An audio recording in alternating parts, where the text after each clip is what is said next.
We are here at the Davos hub. We are not in Davos, but it's basically a discussion around Davos and what are the key findings from Davos. So I'm Johan Falk. I'm heading up the Exponential Roadmap Initiative, where we bring together companies with a common mission to halve emissions around 2030 through exponential climate action and solutions. And we're doing this particular program at the We Don't Have Time Davos Hub. And I'm really happy to have Aron Cramer, who is the CEO of the Business Sustainability Network. So I'd like to introduce you, Aron. Can you tell me a little bit about yourself and BSR as the starting point? Sure, and thanks for doing this, Johan. I'm sorry we missed the chance to do this live in Davos, but such is the craziness of Davos. So I'm glad we have a chance after digesting a little bit. Yes, I'm president and CEO of BSR. We're a global business network and consultancy nonprofit focused on all aspects of sustainable business, working from the US, Europe, and Asia. That's great. So, talking a bit about Davos and the World Economic Forum. So, what are your first overall reflections coming back from Davos? Well, I think there are many different Davoses. In some cases, it's all about making deals, but in many parts of the event, including both the formal and informal activities, there's a lot of energy behind sustainable business, and that was very gratifying to see. I think what I saw and heard in Davos reinforced for me a sense that I have right now, which is that the energy transition is very much a multi-speed transition. It's not quite as linear as we hoped it would be. There certainly are reasons to think that things are going way too slowly, and IPCC reports and other data tell us that. At the same time, I think it would be inaccurate to assume that progress is not being made, just to cite the advances in wind and solar and the falling prices and battery storage and so on. And I can point to many other examples, but we are seeing real progress. So I think all of us who work in these issues have to really think about this as a multi-speed transition, which covers different topics, but also different geographies. Some are moving faster than others, and it's not, I would say, perhaps the looking at things regionally, it's the same as it might have been 3, 4, 5 years ago on that front. And yeah, just to reflect on that from a scientific viewpoint, of course, we formulated this carbon law with Johan Rockström around 2017, which basically states we will need to halve emissions every decade, starting from 2020, to be able to stay within 1.5. And now we are around 5 years behind the curve, so it's becoming more and more critical. But as you stated, we see also at the same time this tremendous progress in both renewable energy and electrical vehicles, which we think will provide an impact on the curves and the opportunity to level out the curves and start to bend the curves. But then, of course, we have a lot of other solutions which needs to be scaled up as well, like circularity, regenerative agriculture, sustainable forestry, and the food system as well at the same time. And you talked a bit about our companies staying on course. Can we elaborate a little bit on that? Are they staying on course, or are they backing down, or what is your perspective? Well, the answer to that either or question is yes, both things are true. Yes. Many companies are staying the course, but even those that are staying the course are perhaps not making as much progress as is needed. And many companies have taken some steps backwards. And I think, let me focus on that a little bit. I think it is caused by a number of reasons, some of them intrinsic to company actions and decisions, some of them extrinsic. So the political environment has grown more difficult. The actual implementation of of the energy transition it is expensive and messy, and you know, writing a commitment is not the same as achieving it.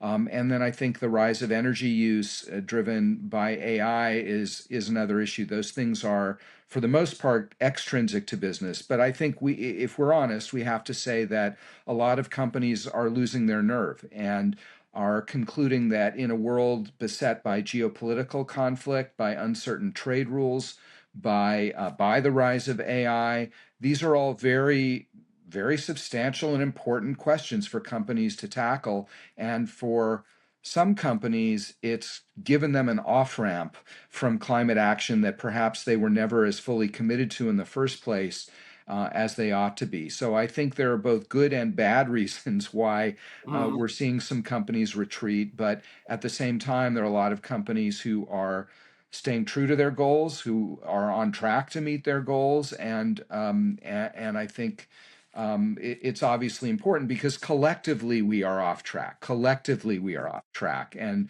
at the end of the day, you know, if this were a university course, that's how we would be graded. There's no A for effort here. There's A for achievement, and we're not achieving as much as we need to. Right. And we launched this report, what we call the crocodile economics. I think it was 2 months ago, which to just pointing on some of the positive development that we see both a number of a number of countries which actually is able to drive up GDP and prosperity and driving down emissions at the same time, both in Europe at a number of European companies, but also in Asia and the US as well. And we also see the same pattern of some of the leading companies, the ability to actually drive up the revenues, but at the same time driving down emissions. So that's what we call the crocodiles. It's not the majority though, but I think my reflection is also that shifting the narrative towards that we need to drive the prosperity, revenues and profitability and growth, and at the same time being able to drive down emissions, I think is the way to go. So not the sharing of burdens, but rather race to the top. But your reflections on that, because we've seen it for a number of countries and companies, but of course it's not the majority so far. It's a great report and it's a really important concept. I think we all know that we have to respect planetary boundaries. We just do, because on the other side of those boundaries, there is uncertainty and there are problems. But we also we cannot impose social and economic boundaries because politically that just doesn't work. And so we need to find a way to reconcile these two things. And the concept that you raise in the Crocodile Economics report and focusing on decoupling is really important. And it's a way, I think, to excite people. It's a way to and it's a way to conceptualize the path forward. You know, if I go back to Davos last year, in 2025, all the talk was about how we need to change our narrative, those of us who work on climate and business. And the reason for that is that the public is not embracing what we think is important. And we will get nowhere by saying that your progress is limited. The average citizen just won't have it. Political elected officials won't have it. And so I think the concept of economic progress, which, by the way, does not necessarily mean GDP growth, because that's a very imperfect measure, but nonetheless, human progress, social progress, economic progress, we have to deliver that. Every person deserves that, but we cannot continue to consume resources and emit greenhouse gases endlessly. As they say at the parties, at some point we're going to have to take the punch bowl away because it's just getting out of hand. And so I think that's why the report is so important and valuable.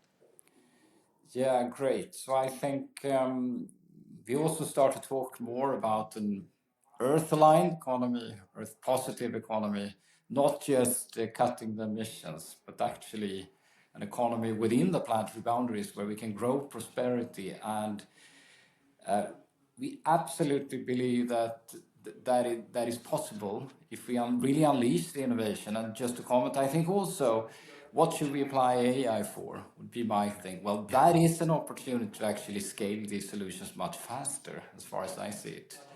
It is, and you asked about are companies advancing or not, and if you look at the big tech companies, the answer is both. You know, they are by their own acknowledgement not really meeting their targets on emissions reductions, but there are some exciting opportunities ahead about how the tools that they're building can help us make progress.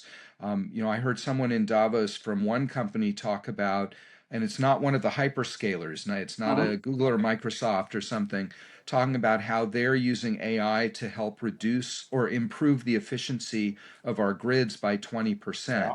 And that's something that would not have been possible, not even 10 years ago, but 5 years ago and maybe 2 years ago. So there are innovation opportunities here. That's not just rhetoric, that's very real. And for this company, they see that as a business opportunity. And I think that's the kind of thing we need. If I can add one more point about why the crocodile economics are important, because there's something we don't talk about enough, which is human health.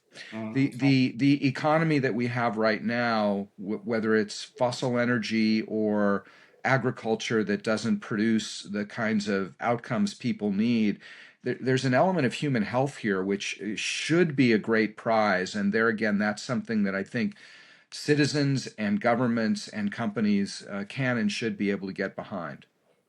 Yeah, and also to add to that, resilience to moving out from the fossil-based economy to electrification, and also to circular economy, because the supply chains, value chains are incredibly sensitive today. And in the political chaos and environment we have, that's another very, very strong argument to actually shift the economy. So just concluding, yes, we continue to have a political chaos. I'm personally quite optimistic that maybe Davos was a turning point as well. We need to step up for our strong and key values, as far as I see it, to protect democracy, free trade, and good relations between countries. That's extremely important. And I also saw that sign from Davos. So I think that is an opportunity. But how do you see the outlook for 2026? What is important? And what is your take on that? Yeah, I mean, first, I agree with you. I think democracy, rule of law, free and fair elections, open trading systems, respect between nations is crucially important. And all of those things are under significant pressure right now. That bothers me as a sustainable business person. It also bothers me as a citizen. And so that's the darker side of it. I will say that during the week of Davos, there were a number of CEOs from the US and Asia who were going on the record, not in private rooms, on the record saying, we have to stand up for climate. We have to stand up for democracy. These are the things, these are the foundations on which a thriving economy rests. And we're doing some work right now. And actually, if I can give a plug, publishing a report on February 3rd, posing this question: what kind of world do you want to do business in? What kind of world do you need to do business in successfully? And what is the role of the private sector in shaping that world? And I think that for 2026, I will feel very good if at the end of the year we have some new and powerful answers to those questions. I think that's an excellent ending to this particular session. Thank you very much. We stay on course, and we need to support all people, all businesses on the front line who stay on course and stay with their values and move forward and show how successful you can become if you're moving in the front line. I Thank you very much, agree. Aron. Yes, Thank you, Johan. thanks.